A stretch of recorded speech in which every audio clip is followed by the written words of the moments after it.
walk community in Conyers, Georgia, a suburb 30 miles east of Atlanta. He said in an interview that he just had to have her, referring to Nikki as his own personal movie star. Not only was he older, but Robert was also absent much of the time. As a long-haul truck driver, Nikki often had the home all to herself. She had an active social life and went out with friends frequently. Nikki became a licensed cosmetologist while the girls continued to live with their great-grandparents. Jazz and Taz were described as sweet, smart little princesses. They were considered respectful, engaging, and even angelic. When Jazz and Taz were 13, they finally go to live with their mother and Richard. Nikki had begun to see familiar traits in her twins that she was uncomfortable with and felt like she was finally ready to be their mother. Della felt that her own daughter, Linda, Nikki's mother, had steadily been persuading her to regain control over her twins' lives. Jazz and Taz were not happy about this for two reasons. First, at their great-grandmother Della's house, the girls did basically whatever they wanted, including dating boys who were years older than them. Not only that, but Della had raised them for the first 13 years of their lives with little to no parental support or intervention on Nikki's part. They just did not view Nikki as a mother, but more like a wild older sister. Della then attempted to extract herself from the situation, she said in an interview, so that the three could bond and get on with their lives.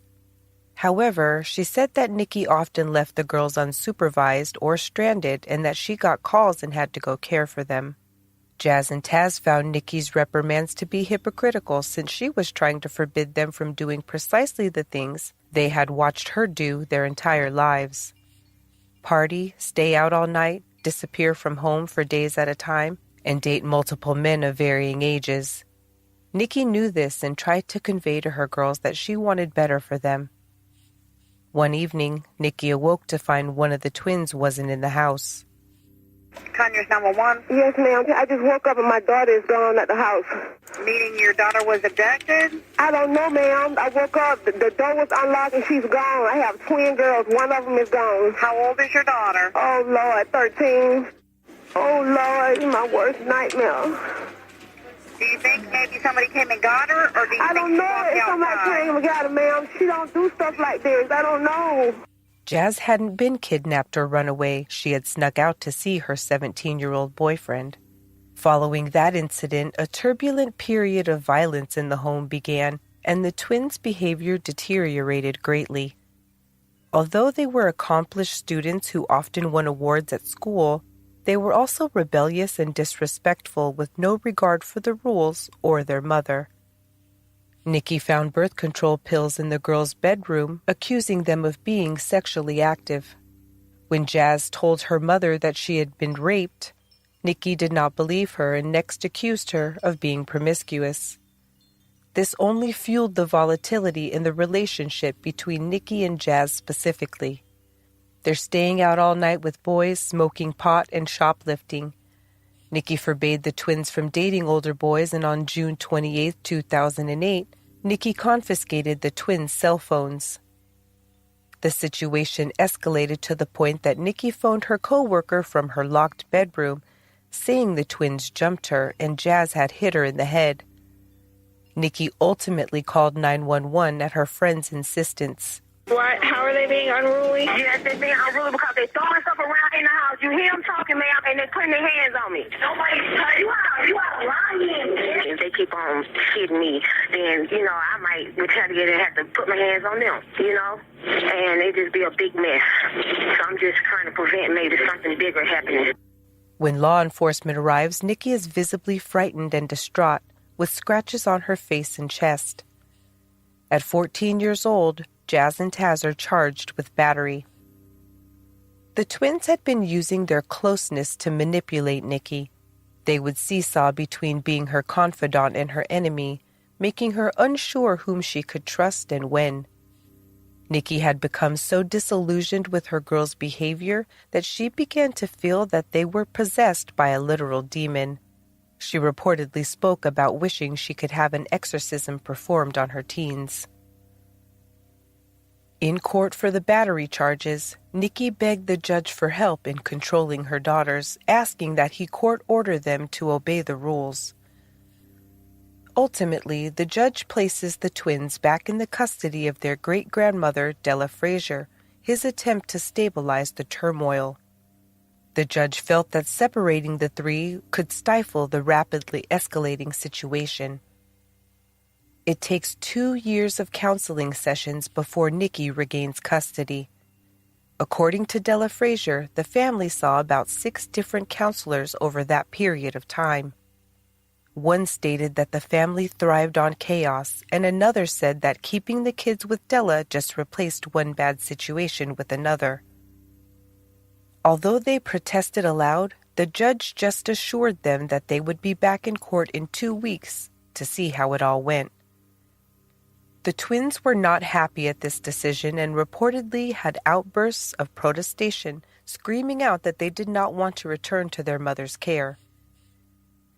The 2-week trial period was set and a status hearing was scheduled for January 19th.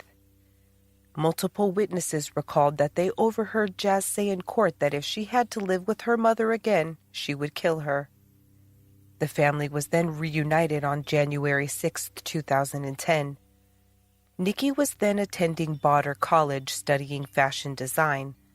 Her teachers recalled that she was so excited to have finally reached this milestone that she had been working toward so diligently.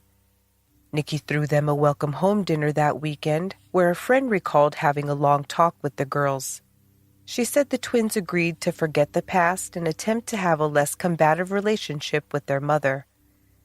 Nikki told her friend that she would do anything for her girls. Though things at dinner seemed fine, Nikki called 911 twice during the 8 days that the girls were back in her custody.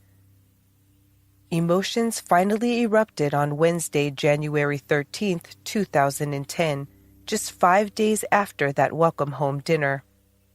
Authorities were first alerted to a problem around 4 p.m. as the girls arrived home from school. A Rockdale County Sheriff's deputy was in the neighborhood performing service of civil papers when one of the twins ran directly up to his car. The girl claimed that she and her sister had returned home from school to find their mother dead. The crime scene was horrifically bloody, and a struggle had clearly taken place in the living room. Furniture was overturned and a large red vase lay broken on the carpet in a pool of blood. Bloody drag marks led into the master bedroom. Blood was smeared along the couch and its cushions. The imprint from bloody hair braids could be seen on the walls. The body of 34-year-old Nikki Whitehead was found in the master bathtub, submerged in water. Investigators noted that there was blood on the back door and the front door. Bloody footprints led to the next-door neighbor's house, then back. It was evident that Nikki had successfully gotten away, only to have been persuaded back to be killed. The largest pool of blood was found outside the master bedroom door, where it appeared that Nikki had been stabbed while lying face down. It would later be determined that she had 14 to 17 stab wounds located at the base of her neck, almost severing her spine. Inside the hall closet, smears of blood are visible on the walls and a stack of towels are noticeably missing from the shelf. Blood-soaked towels were found in the washing machine. The twins were hysterical with terror. Officers then decide to bring them to the station for official statements. Before they leave, an officer climbs up into the ambulance to get a few details from the twins. He sees Jazz repeatedly biting her own arm hard enough to leave marks. She explains that this is sometimes her natural reaction to stress. Once at the station, the video footage shows the twins rocking back and forth, alternately crying and asking for their great-grandmother and mother. They sound like small children lost and afraid. They comfort one another. Assurances are made between them that everything will be fine. However, detectives are beginning to look at them differently as they spend more time with them. They are clearly both still wearing their winter gloves, and officers ask them to remove them and inspect each child's hands and arms closely. Once visible, also visible are deep cuts, multiple scrapes, scratches, abrasions, and bites. Photographs are taken for evidence. Investigators asked Jazz how she received those injuries, and she indicated that she and Taz had fought with each other the day before. The girls told investigators that Nikki had 2 boyfriends, but that they lived with 65-year-old Richard Head.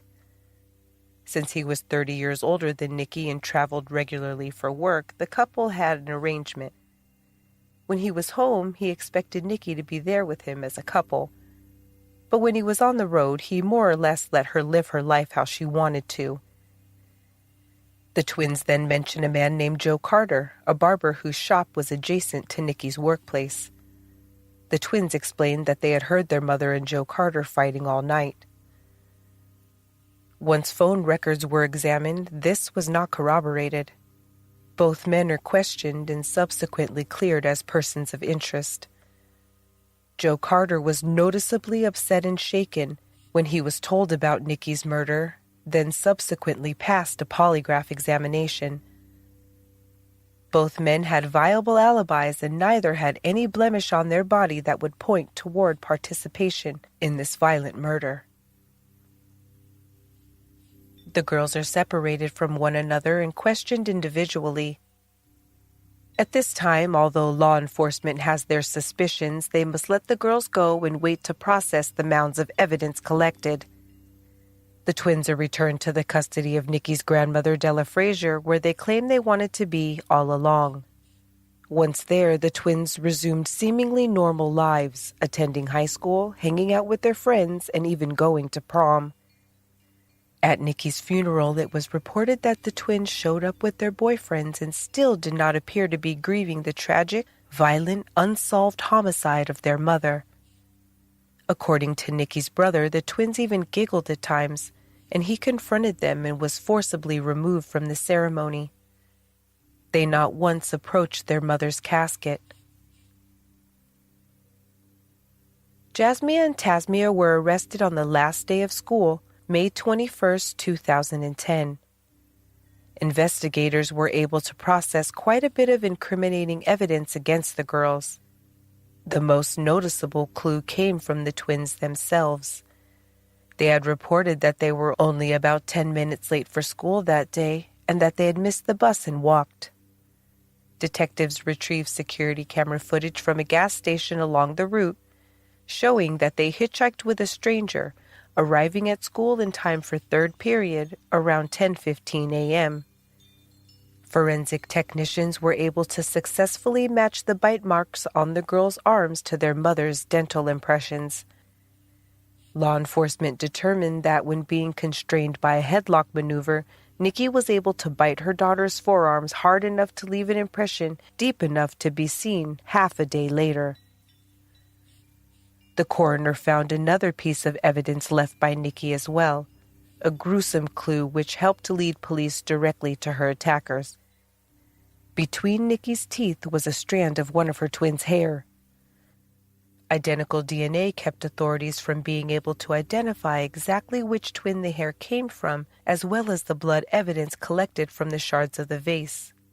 Regardless, this evidence is damning. From the twins' bedrooms, bloody shoes tucked back in the closet, along with a clump of hair wrapped in a napkin and stuffed up into the toe of a boot. Apparent attempts to conceal direct evidence linking the twins to the murder of their own mother. A series of spiral notebooks are unearthed in the home shared between the girls. The twins used them to write messages back and forth, loosely plotting their mother's murder ahead of time. This way, they did not have to speak and run the risk of being overheard. Once the girls are picked up, the following exchange takes place in the back of a patrol car as they await transportation to the station. I'm not going down for something I did not do. Please sign a murder weapon and then get real person. For real. What the you waiting for? They having coffee and donuts and having a good jolly old time.